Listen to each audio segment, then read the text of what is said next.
Assalamualaikum warahmatullahi wabarakatuh. Waalaikumsalam warahmatullahi wabarakatuh.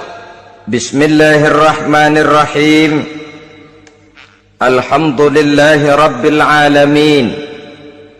Wassalatu wassalamu ala ashrafil anbiya'i wal mursalin, Sayyidina wa maulana Muhammadin wa ala alihi wa ashabihil mujahidin at-tahirin, amma ba'du.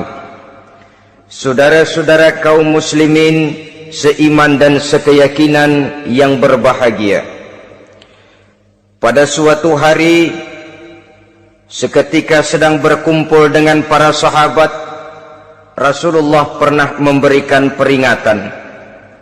Beliau bersabda, yushiku an tada'a alaikumul umamu kama tada'al akalatu ala qas'atiha. Pada suatu saat nanti akan datang di tengah-tengah kamu, wahai umat Islam, di mana orang-orang lain di sekeliling kamu akan bersatu mengerubungi kamu seperti bersatunya orang-orang mengerubungi makanan di atas meja hidangan. Akan datang suatu saat nanti di mana kondisimu dikepung sedemikian rupa, yang barat mau menerkam, yang timur mau menghantam, yang selatan mau menginjak-injak, yang utara pun akan menjelajah. Kondisimu seperti makanan di atas meja hidangan. Sebagian sahabat merasa heran dan terkejut, lalu mereka bertanya, amin qillati nahnu yawma izin ya Rasulullah. Apakah jumlah kami pada waktu itu sedikit ya Rasul? Kami sampai dikepung sedemikian rupa? Beliau menjawab, bal antum yawma izin katsir. Sama sekali tidak. Kamu tidak sedikit pada saat itu. Bahkan jumlahmu sangat banyak.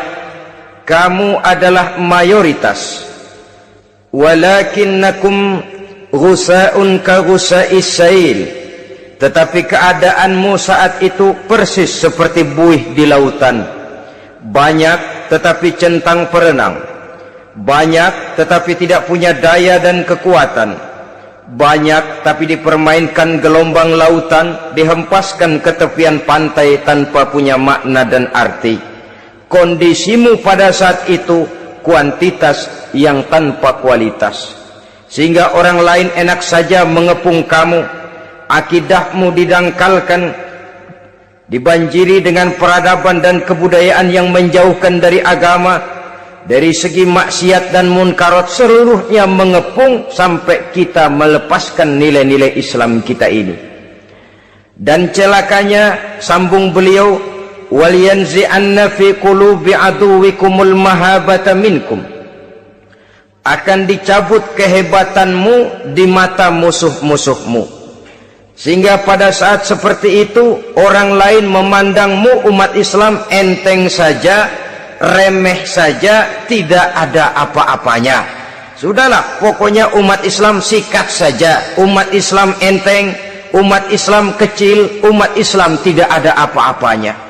Alangkah ironinya, alangkah menyedihkannya, memilukan dan sekaligus memalukan. Umat yang mayoritas ini dipermainkan oleh yang minoritas. Umat yang jumlahnya terbesar, terbanyak, bahkan konon menurut catatan sampai 90%, tapi dipermainkan oleh mereka kelompok-kelompok kecil ini. Waliyakzifanna fi qulubikumul wahn. Pada saat itu di hatimu dicampakkanlah penyakit wahan. Sahabat kemudian bertanya, wa mal wahnu ya Rasulullah? Apakah penyakit wahan itu ya Rasul? Beliau menjawab, hubbud dunya wa karahiyatul maut. Penyakit wahan itu tidak lain hubbud dunya wa karahiyatul maut. Terlalu cinta kepada dunia dan terlalu takut kepada mati. Materialistis dan takut resiko. Dua penyakit inilah yang menyebabkan walaupun umat ini mayoritas, tapi dipermainkan oleh yang minoritas. Walaupun dia golongan terbesar, tapi nasibnya seperti makanan di atas meja makan. Dari segala macam penjuru mau menghantam dia. Saudara-saudara kaum muslimin yang berbahagia, ini merupakan analisa sosial bahwa pada suatu saat nanti akan terjadi di tengah-tengah umat di mana kita dihantam dan diserbu dari segala macam penjuru. Akidah didangkalkan, peradaban dan kebudayaan dirusak, makanan dan minuman diracuni, pakaian ditelanjangi dan lain sebagainya, sampai kita melepaskan nilai Islam yang kita cintai ini. Kondisi sosial ini satu saat akan datang kepada kita. Demikian analisa dan peringatan dari Rasulullah sallallahu alaihi wasallam. Marilah sekarang kita melihat, adalah benar bahwa di zaman sekarang kita insya Allah tidak akan mengalami perang Badar sehebat yang pernah dialami oleh Rasul dan para sahabatnya. Tetapi sesungguhnya perang yang kita hadapi di zaman sekarang ini tidak kalah hebatnya dengan perang Badar, tidak kurang dahsyatnya dengan perang Uhud, tidak kurang ngerinya dari perang Khandaq. Hanya saja yang kita hadapi sekarang ini bukan ujung pedang, bukan ujung tombak, bukan ujung panah. Yang kita hadapi sekarang ini adalah perang akidah, perang ideologi, perang mempertahankan keyakinan. Yang kalau kita kalah sekarang, kita memang masih beragama, tetapi anak kita, cucu kita, generasi yang akan hidup 5, 10, 20, 30 tahun yang akan datang, wallahu a'lam bissawab. Islam, saudara-saudaraku, tidak mungkin hilang dari dunia, tetapi tidak mustahil Islam gulung tikar dari desa kita, tidak mustahil Islam gulung tikar dari kampung dan kota kita, jikalau kita tidak menjaganya, jikalau kita tidak memeliharanya, bahkan jikalau kita tidak mewariskannya kepada anak-anak kita, generasi yang akan datang. Marilah kita mengingat sejenak bagaimana Islam di Spanyol yang pernah jaya, pernah mewarnai daratan Eropa, dan yang sekarang hanya sekedar tinggal ceritanya saja. Ini pernah diperingatkan oleh Rasul dalam satu hadis, sayati ala ummati zamanun la yabqal Islam illa ismun wala minal Quran illa rasmun. Akan datang satu masa di tengah umatku di mana pada masa itu Islam ada tapi hanya tinggal sekedar namanya saja, dan Quran pun ada tapi cuma sekedar tinggal tulisannya saja. Apabila kita tidak mewariskan ini kepada generasi yang akan datang, maka serbuan-serbuan dari berbagai macam penjuru dari hari ke hari semakin kita rasakan kehebatannya. Tidak mustahil sejarah Spanyol akan terjadi di desa kita, akan terjadi di kampung kita, akan terjadi di kota kita. Orang Spanyol kalau mereka cerita kepada anaknya, mereka akan cerita, "Nak, di sini dulu ada masjid." "Kapan, Pak?" Dulu bener dah. Banyak orang Islam kalau hari Jumat pada sembahyang, "Kapan itu, Pak?" Dulu sekali. Sekarang cuma sekedar tinggal ceritanya saja. Bukankah sesuatu yang sangat tidak mustahil apabila kita tidak menjaga dan mewariskan Islam ini kepada generasi yang akan datang, maka serbuan-serbuan akan membawakan hasil yang diinginkan oleh para penyerbu itu tadi. Kita sudah menjadi umat yang mayoritas, tetapi umat yang mayoritas ini menurut Rasul dikepung sedemikian rupa, akidahnya didangkalkan, peradaban dan kebudayaannya ditekan sedemikian rupa, kehidupan sosialnya dibuat individualis, kemudian dari segi pergaulan, pakaian, makanan, minuman dan sebagainya diracuni, sampai dia tidak lagi berpegang teguh kepada agamanya. Dan dikala itu hilang kehebatan umat ini di mata musuh-musuhnya. Orang lain memandang kita ringan saja, enteng saja, satu umat yang sudah kehilangan wibawa. padahal konon kabarnya kita mayoritas, tapi enak saja dikutak-kutik orang lain. Dan dikala itu di hati kita merajalela penyakit wahan. Penyakit wahan itu apa? Pertama, hubbud dunia, terlalu cinta kepada dunia. Terlalu cinta kepada dunia yang menyebabkan kita lupa akan tanggung jawab dan kewajiban, lupa meneruskan dan mewariskan Islam kepada generasi yang akan datang. Kita berlomba hanya untuk mengejar dunia dan seluruh isinya, baik dia bernama material, baik dia bernama seksual, baik dia bernama pangkat, jabatan dan kedudukan. Berlomba-lomba kita di dalamnya sampai tercampaklah penyakit hubbud dunia di dalam hati ini. Berurat dan berakar dunia itu, sulit dan berat kita berpisah daripadanya.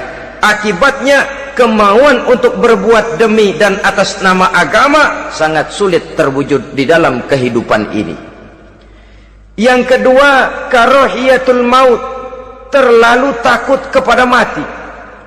Baik mati ajal, mati dalam artian yang sebenarnya, baik mati usahanya, baik mati karirnya, baik mati pangkat dan jabatannya. Sehingga dengan demikian akibatnya jatuhlah kita menjadi umat yang kehilangan wibawa di mata orang lain.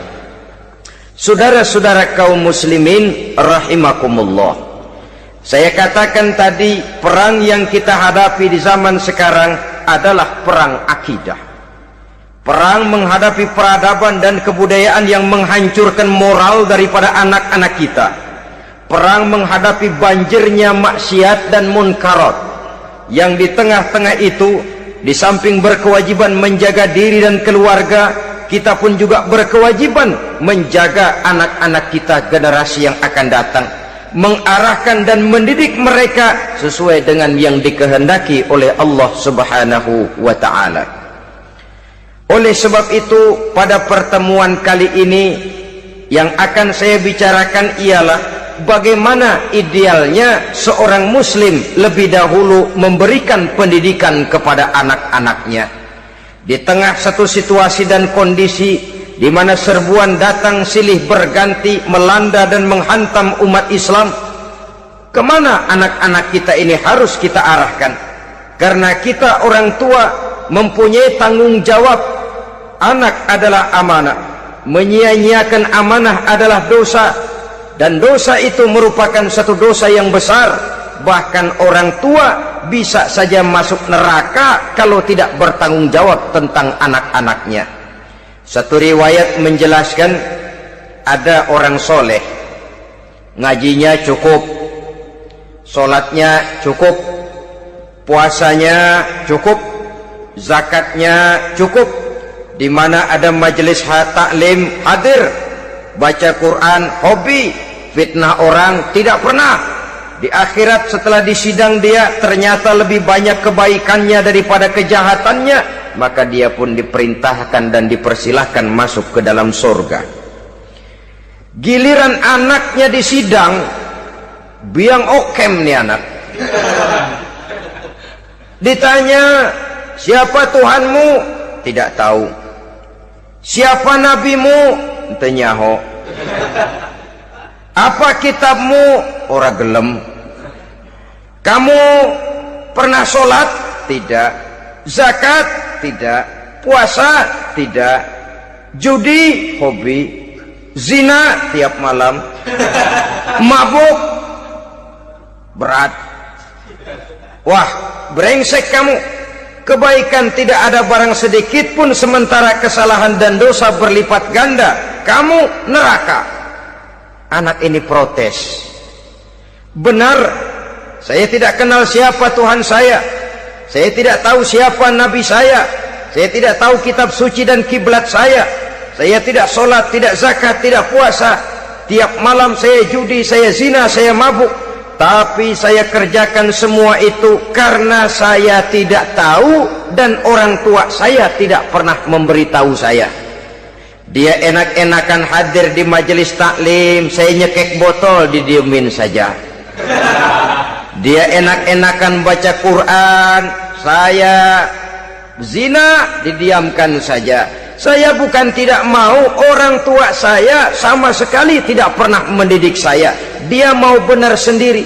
Maka kalau sekarang saya harus masuk ke dalam neraka, saya menuntut agar orang tua saya ikut sama-sama bergabung dengan saya ke dalam neraka. Gara-gara dia tuh saya jadi begini. Orang tuamu yang mana? Tuh, yang barusan mau ke surga. Ini orang tua yang sudah mau berangkat ke surga dipanggil. Sebentar dulu mas. Ini benar anak kamu? Iya pak. Waktu di dunia kamu tidak pernah ajarin dia ngaji? Sampai dia tidak kenal Tuhannya, tidak kenal nabinya, tidak kenal kiblat dan kitab sucinya? Iya pak. Dia tidak sholat, kamu diamkan saja. Dia tidak puasa, tidak zakat, kamu bersikap masa bodoh. Bahkan dia judi, dia zina, dia mabuk, kamu pun berdiam diri saja. Iya pak. Tahukah kamu bahwa anak ini adalah amanah? Menyia-nyiakan amanah artinya khianat, dan khianat adalah dosa yang sangat besar. Kamu tidak bertanggung jawab